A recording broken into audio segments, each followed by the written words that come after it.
My name is Henley, and the night everything ended began with a name badge that read, Henley, housekeeper. I was standing in the grand lobby of the Pines at Genesee, high in the foothills west of Denver, where the air smells like pine even inside marble halls.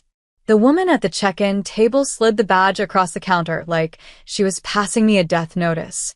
My mother-in-law, Cora, appeared at my elbow in a champagne silk gown, smiling the way people smile when they finally get to say the quiet part out loud.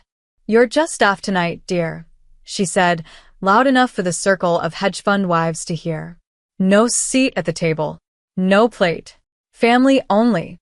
My husband, Lucas, arrived a moment later, already loosened by whiskey. He looked at the badge clipped to my dress, at the empty space where my chair should have been, and he laughed. A real laugh, warm and easy. The same one he used when a deal closed in his favor.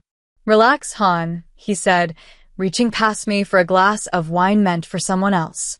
Food's for family.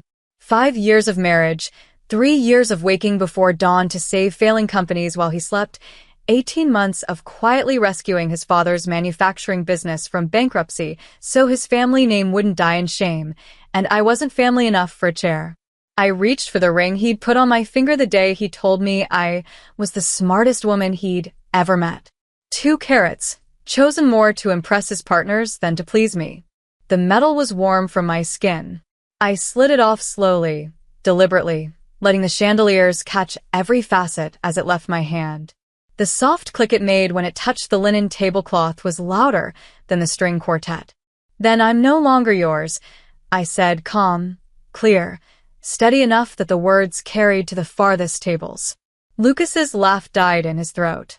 300 of Denver's wealthiest people suddenly had front row seats to the exact moment a marriage ended. I turned and walked out past the valet stands, past the Bentleys and the Range Rovers, past the whispers already starting to spread like wildfire down the mountain. My heels were steady on the gravel. My hands didn't shake. Not yet. In the car, driving down the winding road with the city lights flickering on below me, I felt something inside my chest crack wide open. Not rage. Not yet. Just a cold, crystalline clarity. They thought they had put me in my place. They had only just handed me the keys to leave it forever. That was the night I stopped pretending I belonged at their table. And it was only the beginning. I knew it was coming long before the badge. It lived in the small things first. The way my husband called my company your little project, while I pulled all-nighters turning around restaurants and factories that employed hundreds of people. The way my mother-in-law introduced me as Lucas's wife who keeps busy, while wearing the diamond earrings I'd paid for after I quietly saved their family business from foreclosure. The way they both smiled when they said it, like the joke was too obvious to need explaining. I grew up in Pueblo, raised by a single mom who cleaned motel rooms so I could eat. I paid for college waiting tables and studying accounting at night. I learned early that competence doesn't announce itself with noise. It just keeps the lights on when everyone else is panicking. That's what I did for them. Kept the lights on. A few years ago, when the market crashed the second time, my father-in-law sat in their kitchen and cried because the manufacturing company his grandfather started was weeks from shutting down. 200 families about to lose everything. Lucas was in Aspen closing some private equity deal and didn't come home. So I did. I worked 16-hour days for 18 months, renegotiating union contracts, pivoting production lines, finding buyers for equipment we no longer needed. I did it for pennies compared to what the big firms wanted. I never put my name on anything. I just handed the company back to them breathing, profitable, alive. My father-in-law died 6 months later believing his son had saved it. Lucas never corrected him. He thanked me once, in bed, half asleep, like I'd picked up his dry cleaning. Then he rolled over and told me I should wear more color to the next partner dinner so I didn't look so serious. I kept the evidence anyway. Not because I thought I'd need it. Because I'm wired that way. Every discrepancy in the private equity fund he managed, every personal expense slipped into a portfolio company, every investor dollar rerouted to a vacation or a watch or a hotel suite that smelled like someone else's perfume. I photographed it, encrypted it, stored it in a folder I named insurance. I told myself marriage was protection, even from someone's worst version of themselves. Then came the night I let myself into our Wash Park townhouse carrying grocery bags and heard Lucas on speakerphone in the bedroom. "She actually thinks her little consulting gigs matter," he was saying, laughing that warm, easy laugh again. "The housekeeper badge at Zuri's engagement party is going to be perfect. Time she learned the difference between real money and playing dress-up." My mother-in-law's voice floated through the speaker, delighted. Exactly. Help is help, no matter how well-dressed. I stood in the hallway holding milk and eggs and felt the last thread of hope snap. I set the bags down without a sound. I walked to my office, opened the insurance folder, and started writing the anonymous letter that would end his career. While they planned my humiliation, I planned theirs. And I did it the way I do everything, quietly, thoroughly, and without raising my voice. The week before the party, I stopped sleeping.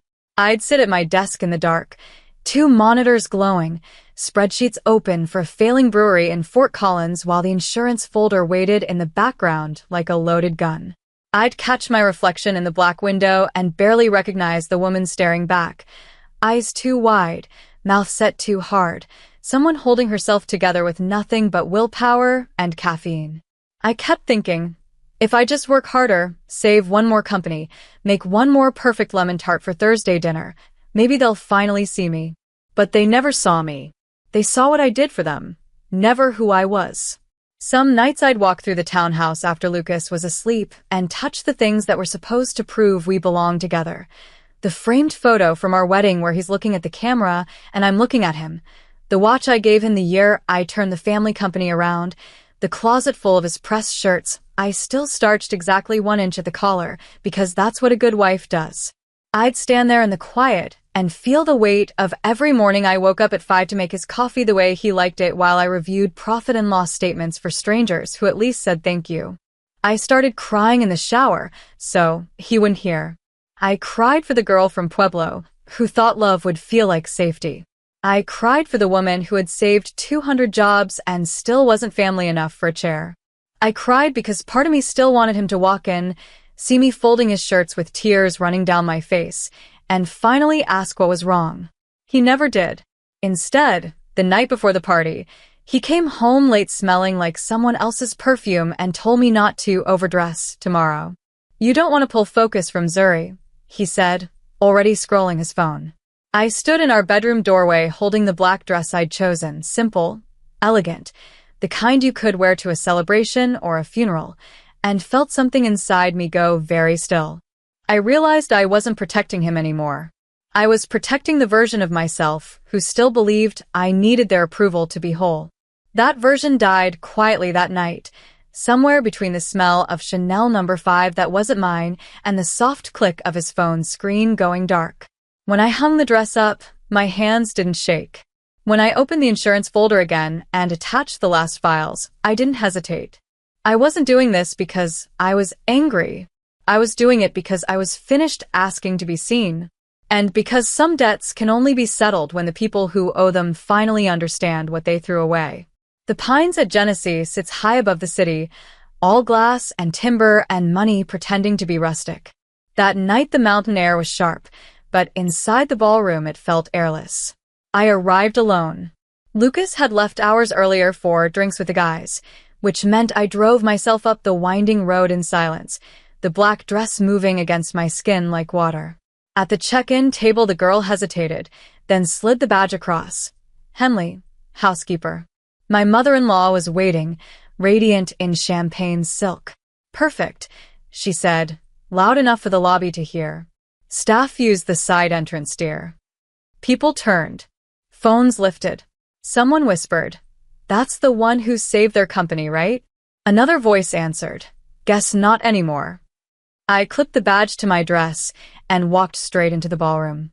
Our table was front and center, close enough to matter, far enough to control the view. 8 place settings. 7 chairs. I stood beside the empty space they had so carefully preserved and felt 300 pairs of eyes settle on me like weights. Lucas arrived 20 minutes later, cheeks flushed from whiskey and triumph. He saw the badge, saw the missing chair, saw his mother's satisfied smile, and he laughed again, that same warm, easy laugh that used to make me feel safe. "Relax, hon," he said, lifting someone else's wine. "Food's for family." The room waited for me to shrink. I didn't. I reached for my ring, slid it off slowly, and set it in the exact center of the empty place setting. The soft click silenced the quartet. "Then I'm no longer yours," I said, just loud enough, just calm enough. The laughter stopped like someone pulled a plug. I turned and walked out. No rushing, no tears. Just the steady click of my heels across marble, past tables of people who would talk about this night for years. Behind me, I heard my mother-in-law hiss, "Lucas, do something," and his stunned silence in answer. In the parking lot, the valet tried to hand me my ticket stub with trembling fingers. I smiled at him, small, polite, final, and drove down the mountain alone. Halfway home, I pulled over on a turnout where you can see the whole city glittering below. I opened the car door, let the cold night in, and finally let myself shake. Not from fear. From relief so sharp it felt like grief. Then I took out my phone and texted Marcus Reed, my second in command. "Execute everything. Tonight." 3 words. That was all it took. By the time I reached Wash Park, the first accounts were already frozen. By morning, the SEC had the files. By noon on Monday, the partners at Lucas's firm were calling an emergency meeting they would never invite him to again. I never raised my voice. I never had to. The truth did it for me. Months later, on a quiet winter morning with snow dusting the windows of my new Lodo office, Zuri showed up unannounced. She stood in the doorway, wearing a simple wool coat, no designer labels, no 3-carat ring. Just my sister-in-law, the only one who ever felt like a sister, holding 2 paper cups of coffee and eyes that had learned how to look straight at things. "I left them," she said, handing me a cup. "For good this time." We sat on the floor of my office because the furniture hadn't arrived yet, backs against the wall, watching snow fall over the city. She told me how Connor's company collapsed the week after the party, bots for users, fake partnerships, all of it exposed. How her mother tried to force her to stay engaged for appearances. How she finally understood that the people who laughed at my missing chair had never once asked if I was okay. "I chose the wrong family," she said quietly. "I want to choose the right one now." I didn't cry. I just reached over and took her hand. That was the day I stopped being the woman who saved everyone except herself. Nexus Advisory grew faster than I ever imagined, not because of who I knew in boardrooms, but because word spread about the consultant who could save a business without destroying the people in it. CEOs started calling from Detroit, Cleveland, places the coasts had written off. They didn't care where I went to school or who my husband used to be. They cared that I showed up, listened, and fixed what was broken. Lucas's fall was quieter than anyone expected. No screaming matches, no drunken porch scenes. Just a man watching everything he thought defined him disappear. Accounts frozen, equity seized, name removed from the letterhead. Last I heard, he was living in his childhood bedroom in Colorado Springs, answering phones for someone else's private equity shop. He wrote once, a short letter that arrived forwarded from the old townhouse. I read it, folded it neatly, and put it in the trash without answering. My mother-in-law lost the Greenwood Village house, the watches, the membership at the club where she used to hold court. I don't know where she landed. I stopped keeping track. Some nights I walk through the new office after everyone's gone home. On the wall between my degree and the first check I ever earned consulting hangs the housekeeper badge, professionally framed. Clients always ask about it. I tell them the truth. They tried to tell me where I belonged. Turns out they were right. Just not the way they meant it.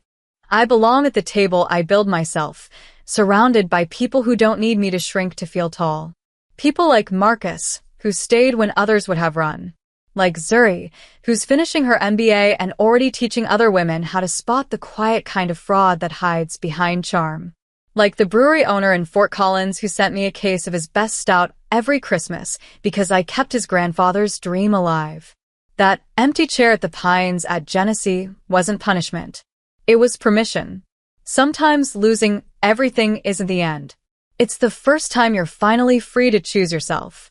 Thank you for walking this path with me. Every story reminds us that strength often hides behind heartbreak. If this one touched you, stay with us, where every story reveals another truth of the human heart. Don't forget to like, subscribe, and share, so more stories like this can find the people who need them most.